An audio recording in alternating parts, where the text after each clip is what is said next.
ছয়জন বারজন দেন আর ওদের 8জন দেন, একজন স্পেশাল 7 হয়ে গেল। আজকে রিপ্যাট্রিয়েশনের মাধ্যমে 20 জন ভিকটিম আসছে। এর ভিতরে শিশুর পরিমাণই বেশি। এদের পরিবার ইন্ডিয়াতে আছে, মা বাবা বিশেষ করে জেলখানায় আছে।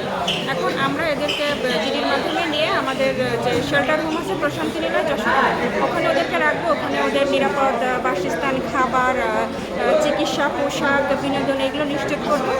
ফ্যামিলির সাথে যোগাযোগ হবে, যোগাযোগের পরে তারপরে হচ্ছে তাদেরকে যদি আমরা মনে করি যে তাদের ফ্যামিলিতে দিয়ে আসছে, দেন তাদেরকে আমরা রিইন্টিগ্রেশন করবো তাদের পরিবারে।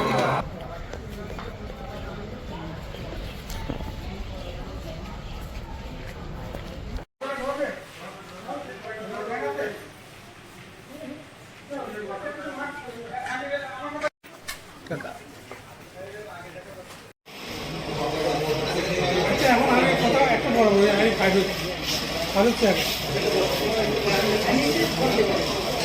আপনি 6জন 6জন বারজন দেন আর ওদের 8জন দেন, একজন স্পেশাল 7 হবে।